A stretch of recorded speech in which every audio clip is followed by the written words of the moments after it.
strike, and they said that we are only killing these fringe, elements over there. Even though they might be wanting to kill one person, they end up killing 10 people. 9 of those were innocent. One person might be the one who was the culprit. So, with regards to what you're saying, that I don't think there are people who would have a good intention and do something bad. Trust me, it's happening every day. But I don't think necessarily because, for an example, no one wants to lose life on their own side. Yeah. However, because they have used that justification for the drone strikes, doesn't mean they still think the drone strikes is right. I don't think anyone can honestly it's one of my points is I don't think anyone can honestly within their heart say sending a drone strike on an innocent civilian is right. If you lay it out in a simple term like that, no one is going to come to you and say, yes, that's correct. But what they will do is try and justify it to them to make it seem better because they haven't got maybe another option, another alternative. They might use that justification and say, this is the best we can do. Now, I don't think it's right. 100% it's not right. There is no right in that situation. Maybe talking might be right. Maybe the right thing is one day for everyone to say, stop, let's talk. Yeah, but you see, in the real world, it doesn't work like that. Why? As you know. Why can't two people or two leaders of two countries say, stop? We say real world, we are in the real world. No, we are in the real world. But what I'm telling you is that most of these actions take place after they have done all the diplomatic work, all the diplomatic talks and all that. Yes, take the case of Israel and Palestine. Yes, today they have actually, I don't know, been 50, 60 years and they're still talking and still killing each other. You see what I mean? So at certain times, yes, it does where military action is justified. And I'm not saying in the case of Palestine and Israel or in the case of Pakistan and America sending their drones or whatever. Certain times, yes, it is. Intervention is justified.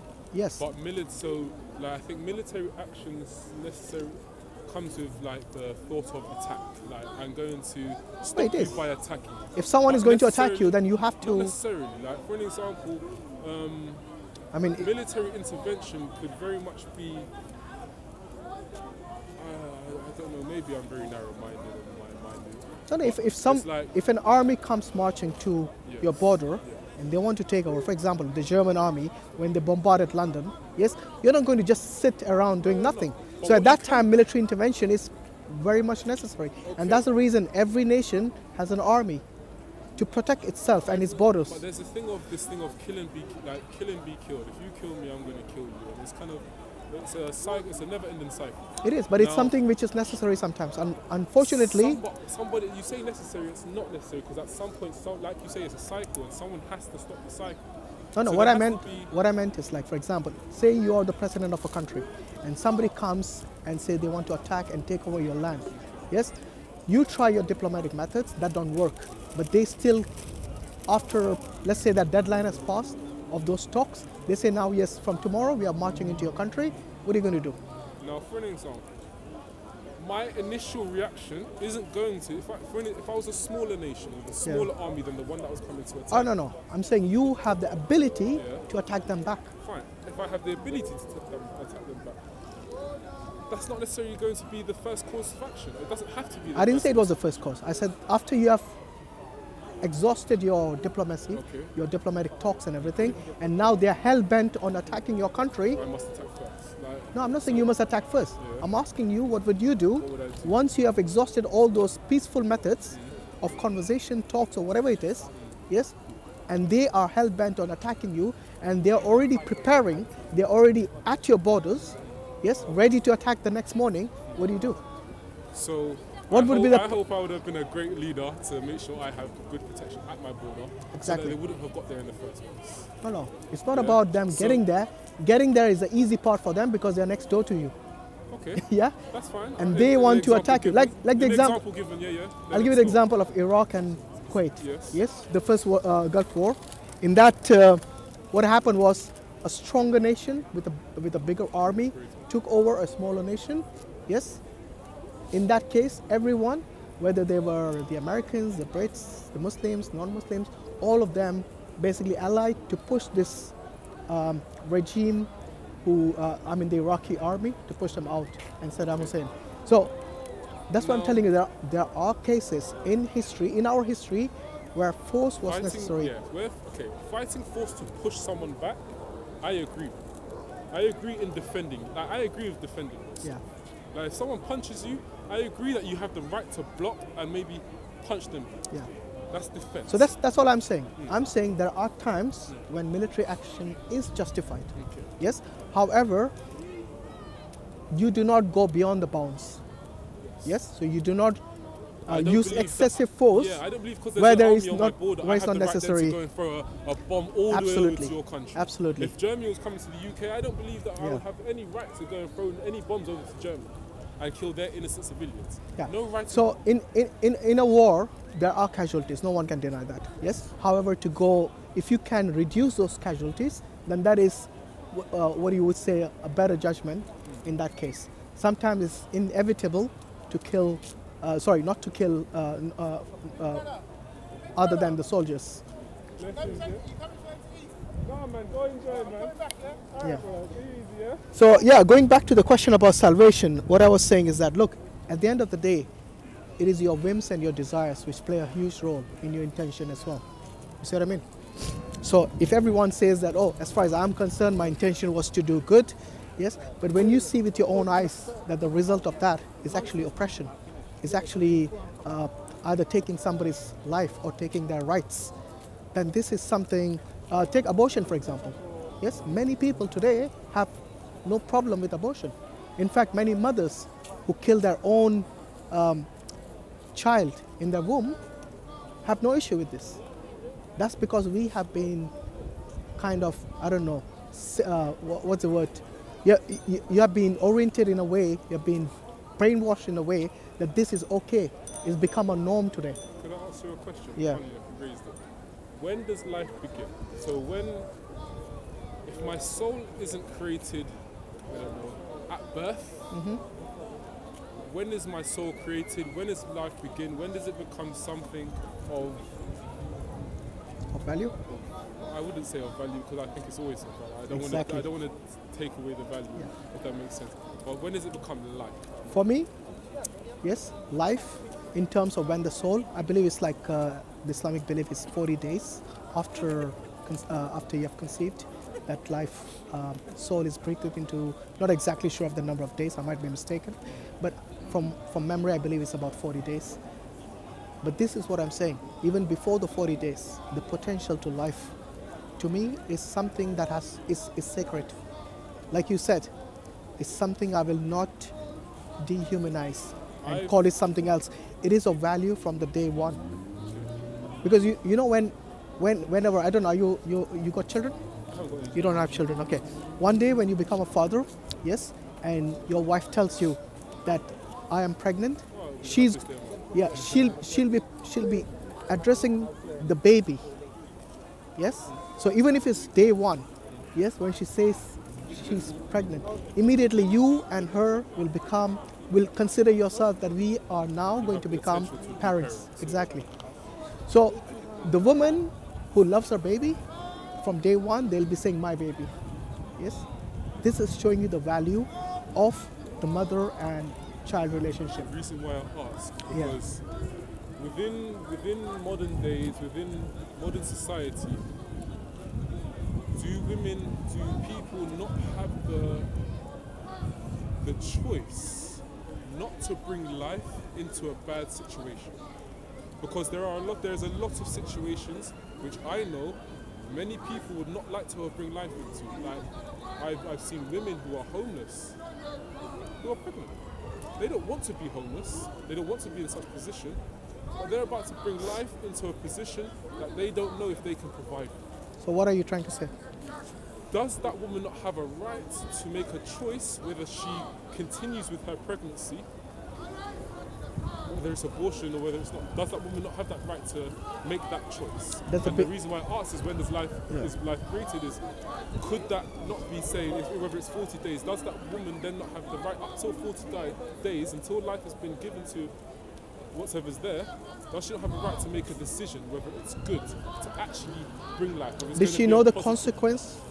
She can't know the consequence. Why not? When you actually have sex, there's a possibility that she was going to get pregnant. Okay, 100%, Yes? yes. So she knew the consequence of what was going to happen. But you don't know you don't know every consequence that was going to happen after. No, I'm not saying every. I'm saying if there is a possibility that there is going to be a life after that action of yours, then there is no point in taking the life of someone who was not responsible. You see what I mean? Okay, fine. So for me, as far as I'm concerned, the baby has a right as well. Whether before the 40 days you call it a baby or not, that baby has a potential to get life and to live a life. See, I didn't want to bring up maybe the worst examples. Yeah. We know there are some terrible examples of where women can conceive a child. Yeah. Oh no, I'm not talking about. Look, in the case of in the case of rape and all those things, that is not her fault. Yes, course. and it's neither the She's babies. expected to carry 9 months of what could be a very traumatic experience, and potentially give birth to a child she might not be able to love because of the traumatic experience. I totally agree with you. And in those cases, there are scholars in Islam who give the option for them to terminate, because this is an exception to the rule. But as far as I know, most of the pregnancies which are terminated, most of the abortions which take place, it's not because of rape. It's not because of any other exceptional reason. I think the only reason is because most of them are unplanned pregnancies. That's yes, very true. and majority of them are unplanned. But this is, you see, Now, is it because whether it's unplanned or not? No, but when it's unplanned, you cannot then fault the child for that unplanned. If it was the parents whose fault it was, so the parents must face the consequences. of course they must, because they knew what is going to happen. You cannot put that blame on the child. Okay. But in the case, No, look, it's easy to say they know, but we know what happens in the moment. Sometimes people get in the moment, and sometimes things happen, and it's fine. You don't think of something. by the way, do you know why I brought up this example? It's again going back to the intention. Remember? Yeah. So that's why I said, when you have religion, it has defined what is halal, what is haram, what is permitted and what is prohibited. Yes? And that is why you can always, otherwise you'll always try to justify things which are even as bad. To me, killing a child in a womb is one of the biggest or the most unjust thing you can do, because you're taking the life of someone who doesn't even have a say, who cannot even speak, who cannot even defend itself. To me, that is the most unjust thing. Like, for example, there are many people who speak out against the animal rights and so on. Yes, they're perfectly justified in doing so, because these animals who have been killed or butchered or something, yes, unjustly in many cases, they cannot speak, cannot fight back. Yes, yeah. But let us finish this with regards to the intention, and then we can come to the question you have. So what I'm saying is that, look, at the end of the day, the human desire will always be to justify whatever it feels, whatever he or she feels as right. So the intention to do good or bad is always going to be subjective, unless and until you have something which is objective morality, like in the case of religion, where it has already defined as to what is halal, what is haram, what is prohibited, what is permitted. And even in that case, even after that, for example, abortion is something which is not permitted in Islam. But there are exceptions. And there's difference of opinion amongst the scholars who say, like, for example, when there is a rape, or for example, there's another case where it's permitted is where the mother's life is in danger. So if she goes through this pregnancy, then her life will be in danger. And for us, life is sacred, regardless. So instead of taking 2 lives, so if the mother dies, the baby dies, instead of taking 2 lives, you save 1. So you minimize the damage in that case. So in exceptional cases, abortion is permitted. However, like I said, most of the abortions which take place today, and you know, it's quite, it's not something that is funny, but it's something that people don't even think of. Millions of babies on a daily basis are killed around the world, you know, and nobody bats an eyelid. If you look at how significant it has become, the significance of this life being basically terminated at a very early stage without any fault of that child is something that people should really think about. Yeah, sorry, go on. You had a question?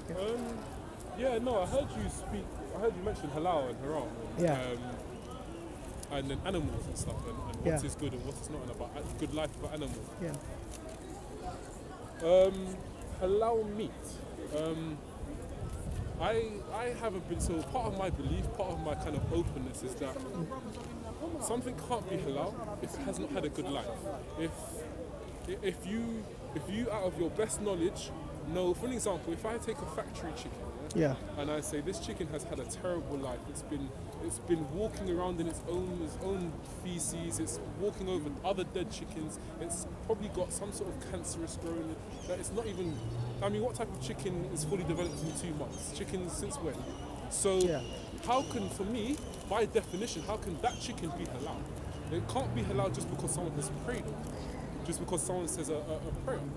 Like, by definition, that halal, something that is halal, needs to have a good life. You need to make sure that it's had a good life and that the sacrifice, that whatever animal, whatever has been given to you, is actually appreciated properly.